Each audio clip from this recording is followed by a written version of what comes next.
is up, everyone? Bruce Lund, founder, director of 90 Days Sales Manager, and the host of our Solopreneur Movement podcast. We're here with my boy TJ Lile with National Mortgage Insurance. Every single week, I come to your life to bring you some kind of content specific to your business, whether that's you as an individual producer or specific to your industry. And we spend time with talent. I believe in spending time with talented people as often as I possibly can. And so that's why we brought TJ in here to really break down some different systems that he's done over the past 15 years. There we go. Don't want to date him too much. So thank you so much, TJ, for coming in and being a part of our podcast.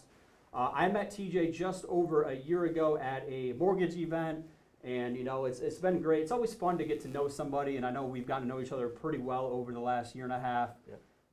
Spent 4 days with you in Boston, right? All that kind of stuff with the family. So thank you so much for being our very first mortgage insurance interview. Yeah, thanks for the opportunity, and yeah, I appreciate it, man. Yeah, for sure. So if you could, TJ, just give our listeners a little brief background. I say like brief, you know, we don't like not a 10-minute story or anything like that, but you know, how did you get to where you are now, kind of a thing? Sure. So right now, currently, I'm a vice president of national accounts for a mortgage insurance company called National MI. But I started out here in Colorado. Graduated from Colorado State University in Fort Collins, and had the opportunity to try to find a job just like everybody else. And there were a lot of opportunities out there in 2004, but the one that came calling was a mortgage insurance company called RMIC. And so had the opportunity to move to North Carolina, didn't know anybody there. And I spent 3.5 years there as a structured finance product development analyst and learned the ins and outs of mortgage insurance. And through that, I was able to parlay that into moving actually back to Colorado for an opportunity where within the company to get into the sales side of things. So I'm kind of personality-wise more of an introvert, believe it or not, but I prefer to kind of be behind a computer, but nonetheless took the jump and the opportunity to go on the sales side and really got out of my comfort zone and became a regional account manager for them for a number of years. And then through that, through the ebbs and flows of the marketplace, had the opportunity to move to California, wanted to try it out there. I've never lived out on that side of the coast, and so had that opportunity sticking with sales. And then National MI came about into that space, and it was kind of created through the housing crisis as it was birthed, and so took the opportunity to become an account manager for them, moving me back to Colorado. I'm always seeming to come back to Colorado, but anyway, got back here and moved up the ranks to where I'm at here today. So it's been a huge opportunity. I've seen the ebbs and flows of the industry, but always comes back to the MI side of things. Perfect.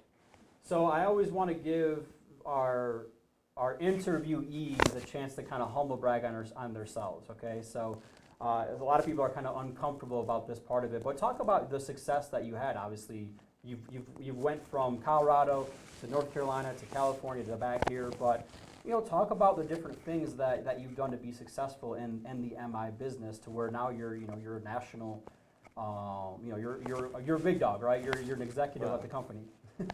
I don't know what big dog means in the MI business, but I mean, look, I do feel very fortunate. There are only 6 MI companies that exist in this world. And out of that, I have the opportunity to work at what I believe to be the best one in the world. So through that, I think that's been through a lot of determination and hard work, consistency to develop to where I'm at today, and relationships. I mean, it comes down to in this business with all the tech and improvements that we've had from AI and robotic process automation, things like that, to that you hear out here that you can just push a button and get a mortgage and get mortgage insurance or something. But in reality, I don't think there will ever be any sort of replacement for the human interaction.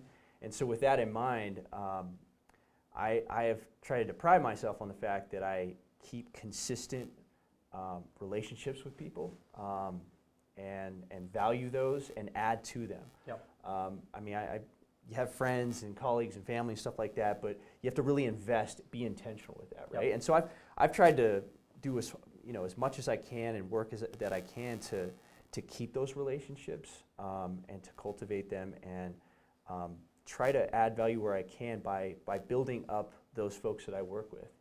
And I don't do it just for pure self-interest or anything like that. It's mutually beneficial, but in reality, that's what I tangibly enjoy, to seeing other people succeed out there. So somebody's unemployed. We went through the housing crisis, right? And you know, from 2007 to 2012 was a tough time. But finding people positions, growing and developing them into the people that they are today, you know, through the referrals that I can provide or ideas or opportunities, that's what makes this job entertaining and fun and exciting and ever changing. So that's what I'd say. Some of the successes come from just cultivating those type of relationships, and then just being well versed in understanding the knowledge of the industry. I really try to be as well versed on what is going on out there through keeping up to date on articles, reading, and being consistent with the knowledge of what's happening today or in the future. So, you know, trying to eliminate that innovator's dilemma of just knowing what my customer or anyone around me is going to be dealing with in the future, to stop that before it even happens or have it before they even know it. So perfect. So you kind of walked through a couple different points that I want to go deeper on. Number one, you know, you had mentioned moving from here to North Carolina and being a quote unquote more of an introvert and not knowing anybody there. So there's probably a lot of things you learned over that time period. And the second thing I want to touch on that you mentioned is, you know, with you being more of a national rep, like, you know, it's hard to travel and keep those relationships. You got to be on the road and stuff like that. So we could talk about how you stay involved and in front of your people, even at a national level when you are, you know, you try to be at home with your family, right, as much as you can in Denver. Totally. So let's start with the first one. Talk to that newer MI rep or even just new sales rep that's out there. And, you know, how did you move from Colorado then out to North Carolina to become what you are now? So, yeah, I mean, it's a good question. So, I prescribe to really getting comfortable being uncomfortable. You know, because the fact is, once you kind of get in that comfort zone, you get into that routine. That's when you're starting to lack growth. That's when you're starting to become commoditized in what you're doing. So I really have tried to do as much as I can to encourage change that happens and to embrace it and to welcome it. I think it's a lot of mindset, right? I mean, you go into things and you first are very scared about stuff because we don't know what we're doing or what's going to happen, and there's so many unknowns and blah, blah, blah, blah. But when you change your mindset and you're actually very encouraged about it and you're embracing of it and you look forward to it, things become a lot easier. And that's where you can have real growth that actually happens. So, for example, going from Colorado, moving to North Carolina, not knowing anybody there, you know, to the other side of the country, doing the same thing, it throws me into an environment, or that individual into an environment where they've got to really sink or swim, right? Yep. And you want to embrace that change and take the challenge of doing that. It brings you to that next level. So, you know, I prescribe to you've heard of the Pygmalion theory, the Rosenthal theory effect. It's the idea where, you know, you place expectations on people there and above what they can actually do potentially. That will rise them to that higher extent. Yeah. That will get them to a bigger level. Yeah. That's what I try to do with myself and with those around me. So I think jumping out into those different environments has led to strength and growth in those areas. Yeah. So I always tell people, you know, confidence is the memory of success. So the fact that you went from Colorado to North Carolina, you had the confidence then to go to California because you had done it once, right? So what were some of the things that you learned that you're like, all right, I'm not going to do that. Those aren't the highest uses of my time versus the things that are the highest uses of your time? Yeah, I mean, hire a moving company. Okay. Yeah. don't hire your friends and just, you know, bribe them with pizza. No, I would tell you that it goes back to that relationship thing that we talked about. Yeah. You know, I think valuing those relationships that you have existing, whether that be in a different state, a new environment, it results in you having to go out and develop yourself with other folks and getting in a way of learning other ideas and things from those people, and then valuing those and keeping them into to your data bank, you know, lean on those. Yeah. And that helped me to catapult into other areas. So you can kind of build off of that as opposed to starting from scratch, Yep. which I think you're kind of going to is just when you move to that, you know, to another market, it's leveraging those other things. Because I've taken this back to a business perspective. You know, I don't really prescribe to cold calling like at all. I think there is always a touch point or 2-3 degrees of someone else that you know that knows that person that you need to work with, that can provide that introduction, that warm handoff, you know, that validation that you need in order to start doing business with them, or to just at least get that initial meeting. So, yeah, that's what I'd say about Perfect. So you get to a new market, you know, let's like I said, let's break this on like a micro level. You go to a brand new market, you don't know anybody. Do you look up top producers? Do you show up to events? Right? Like what are just the tangible things, like a brand new person, hey, you're an MI rep tomorrow, that can go out there and do that? Sure. No, it's a great question. So, you know, assuming you've got no sort of base to kind of work off of, to your point, I mean, I think attending events, cooperative events, and being in the face of those that you want to try to work with, and then finding out what makes them tick. You know, what is the motivation of them? You know, and you think about loan officers, and we work with mortgage companies, right? Yep. As mortgage insurance companies that are out there. So it's B2B sales. We understand that they are thriving off of currently today a very pleasant interest rate environment. So there's a lot of refi opportunity. But with that, the long term and lifeblood of this of our industry is the purchase business that's out there. So it's the referral partners of those mortgage folks that they are able to grow through real estate agents, attorneys, CPAs, you name it, employers, whatever it may be. So knowing that fact, in that position, I would work as hard as I can to know those folks that provide the referrals to my customer, to make sure I know them so I can set them up and be that connector to get those relationships cultivated. If I can drive in more business for my customer, in turn, it's going to mutually benefit all of us. Perfect. So sticking to that point, you know, going to and just getting around the action, and I know a biggest challenge that you guys have, or like an MI person has, I compare you guys a lot to title people, right? The title people are really going after mostly real estate agents. Sure. You guys are mainly going after lenders, so it's very similar in that regard. But how do you then overcome the, hey, I'm a brand new guy, I'm with National MI, here I am, and you know, as you said, there's 6 companies total, right? So they already have their own person. Totally. Yeah, and so very similar to title, we have a very commoditized marketplace. Our capital and insurance dollars are just as green as the other MI companies, the other 5 MI companies. So with that in mind, it's really branding yourself, right? You talk about this a lot in I'm sure previous podcasts and things of that nature.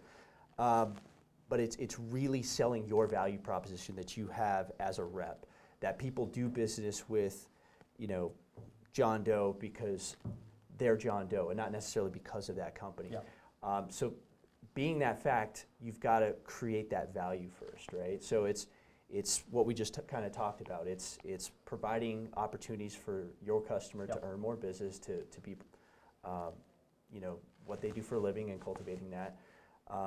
But it's also just having, you know, to steal a term, LQ, so it's a likability quotient, LIQ. Yeah. So you've got to have that as well too. So it's not just doing business related type stuff, but also attending different social events that, you know, your customers are a part of, providing those avenues for that, and parlaying that to better opportunities to kind of grow your relationship with the prospect or that customer. Perfect.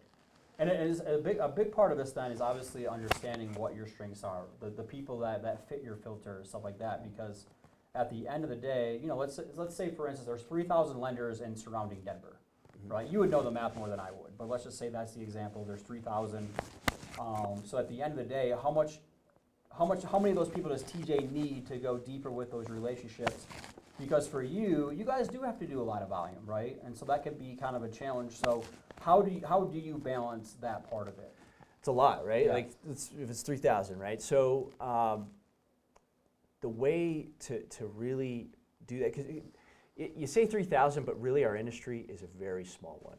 very eclectic, and people know everyone in it. It's incestuous. It's just the case. So knowing the fact that you can grab those top ones, or even the mid-level in terms of production type of lenders out there, they all talk to each other, and they all understand who they use and who's doing what. And I could tell you that once you start getting the business from those, higher producing folks at those lenders, or just a good amount of market share with a given couple of those lenders, they will also talk and be your advocate to the other opportunities that are out there, the other lenders that are there. So that's a powerful thing, and that's a good reputation to cultivate and to have out there, and it will take care of itself.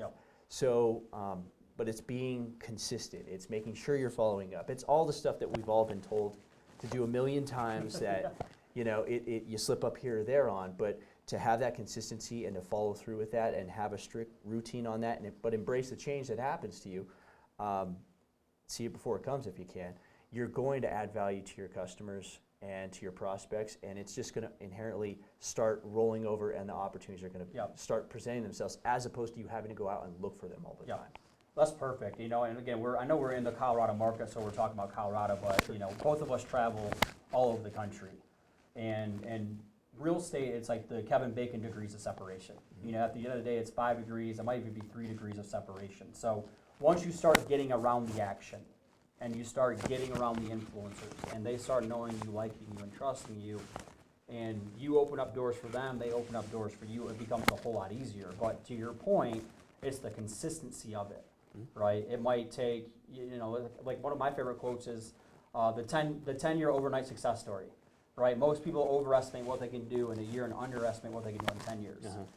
So like you talk about, you've been doing it for 15 years. Right. So you have to be consistent with even your mindset. We all want success and we wanted it yesterday, but it's going to take time to get those relationships, especially if you want to go deeper in those relationships, right? So what are ways then that you do try to really cultivate and go deeper with those relationships?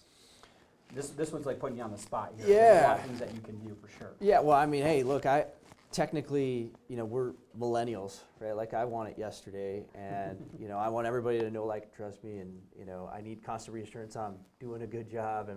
But besides the fact, to get deeper with folks, it's to have more real conversations. I think authenticity is so important in life, where people feel like when they go to talk with other folks, especially in business and work, they have to put off this persona that they have this aura about them, that they've got to say these certain terminology things and talk about, rates and product offering and just the core stuff, and that is going to be what is ultimately attractive to a customer or a prospect actually working with you. But when in fact, the buying experience is completely impulsive. With that fact, you have to prescribe, and you have to lean towards people's personalities and clicking there, and talking about things that they like and enjoy. Treat it like it is. You want to develop a friendship with your customer. I mean, because some of my best friends, a lot of my best friends, are customers, and it's because we just get along with each other. We have things in common. And experiences that we develop, and as a result, they like to do business, like you said, with know, like, and trust, right? So it's diving, in order to do that, just be yourself. Just be that person that you are today, and keep that integrity that you have, and people will know that, and they'll reward that with the business that they have to provide to you, and you can help growing their business as well, and the best part of it is you guys become friends for life. Well, if you guys have been listening to my podcast, I think I say this a lot. Do the things that you enjoy with the people that you enjoy doing them with. Totally. If you don't like painting or whatever it might be, it's going to be pretty hard for you to go deeper with somebody that's really into that. Unfortunately, that might be a challenge for me, because I'm like a guy's guy. Like, I like to golf, I like to watch sports, I like to drink. Not to say that women don't do that, obviously, but like if you look at my database of people, it's a lot of that in the process, but you don't want to like pigeonhole yourself either into not getting business the other way. I don't want to go down that rabbit hole, so we won't even go down that one. But my point though is, like, do the things that you enjoy, and people are going to genuinely like you because of that, right? Because now you are having fun, you have good energy, all that kind of stuff. Therefore, if you keep showing up and doing those things, good things eventually are going to happen for you. Agreed. Perfect. So, well, let's transition then and get into, we're talking about like the pillars of your business. So you can either talk about your own personal pillars of your business on how you're currently growing it or keep doing the things that you're doing. Or again, you could give kind of advice to that younger, newer person that might be self-doubting themselves right now. They might not be having success as quick as they'd like to, because that's really what our podcast is for. It's for those newer folks that are solopreneurs that are, it's on them every single day to wake up, paint up, spray up, even when they don't feel like doing it, which is the mindset part of it, right? So you can go either direction there. I left it open-ended for you. Yeah, thank you. I like options. So what I would say, just kind of thinking off the top of my head, for you guys out there, I mean, the most important thing I would say first and foremost is to be consistent with your routine. Be disciplined in it. I personally am a morning person, so I get up pretty early. You get up super early, man. I'm getting like 4:30 yeah, emails from you it's sometimes. I tend to think better in the mornings, and I try to start that off by getting a workout. My wife and I, that's kind of our time together that we have to work out together, and so we get that out of the way to try to keep the, kind of the body, ready to go for the day.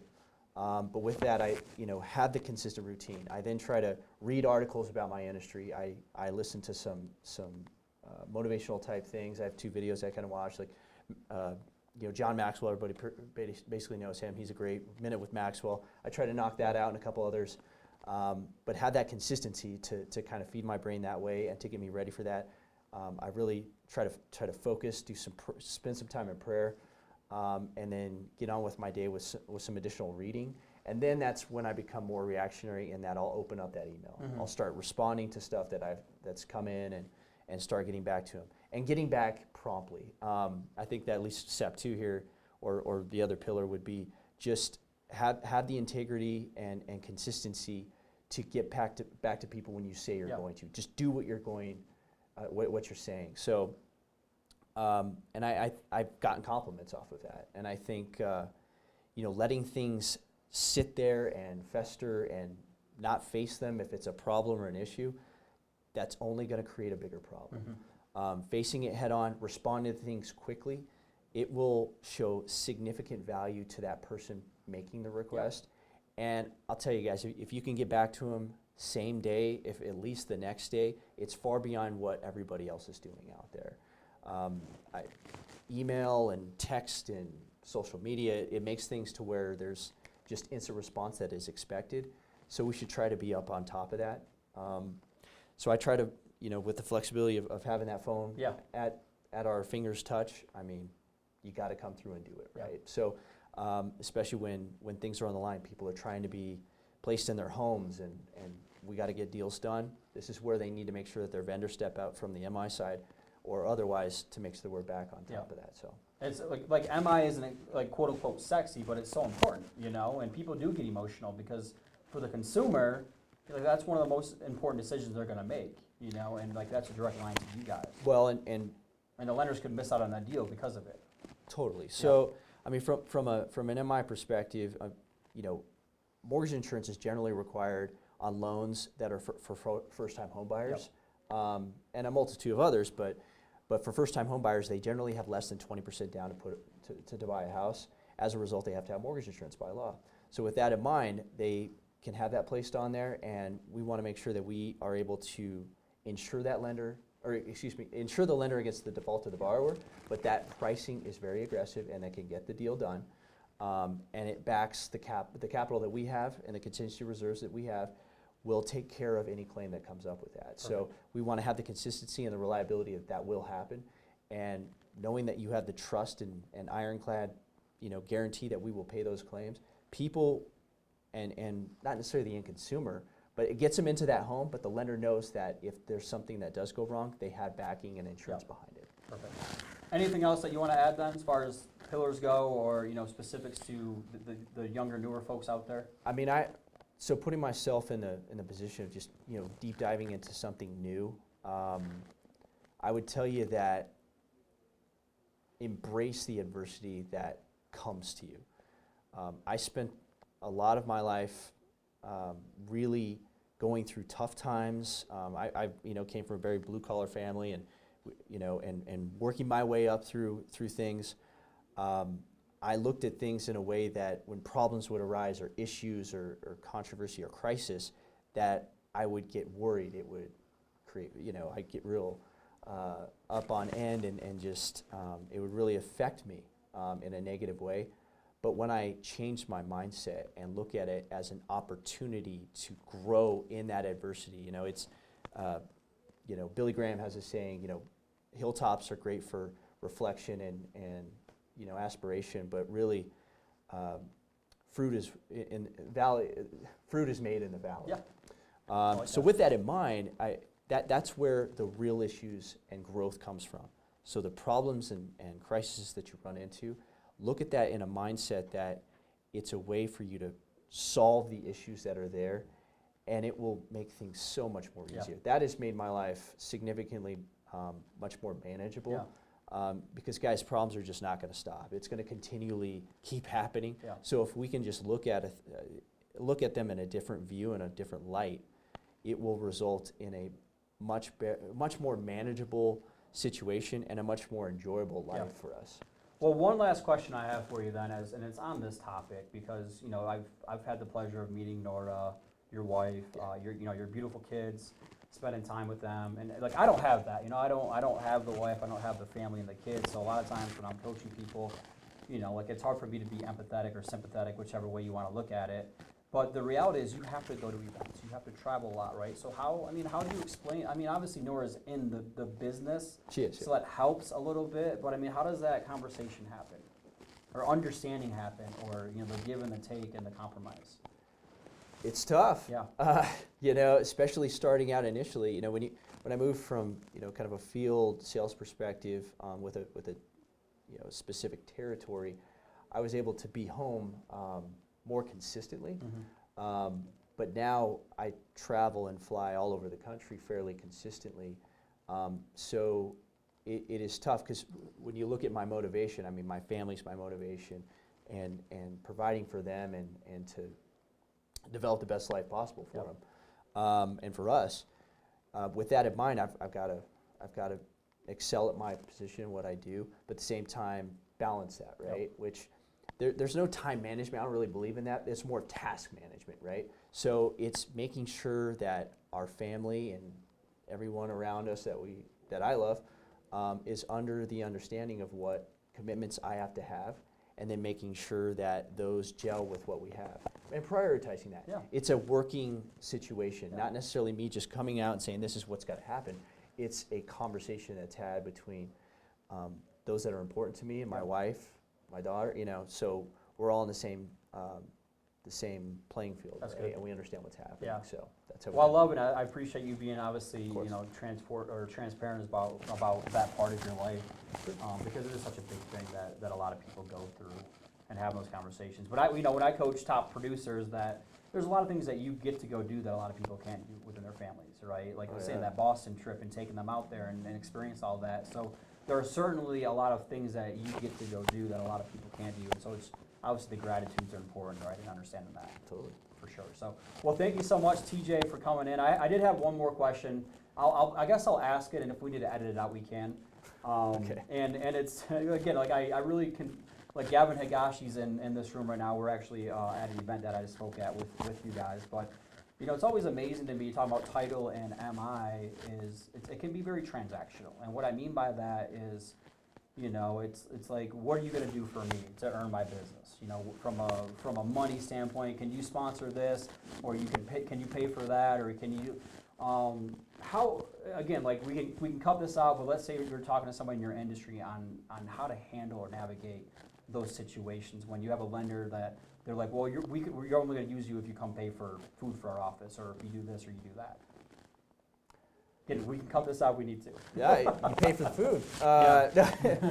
No, I think it's level setting that. It's creating a different mindset for your customer to understand. It's not necessarily tit for tat. Yeah. It's not, if you do this, you get this. But rather this is the beginning of a partnership that we can establish. We have an opportunity that we're going to do an event here.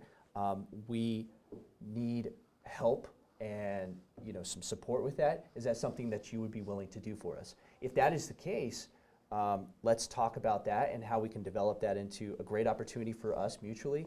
But let's look at it from a long-term perspective as well too. How can we develop that into something more? So with that in mind, that's the way I look at it.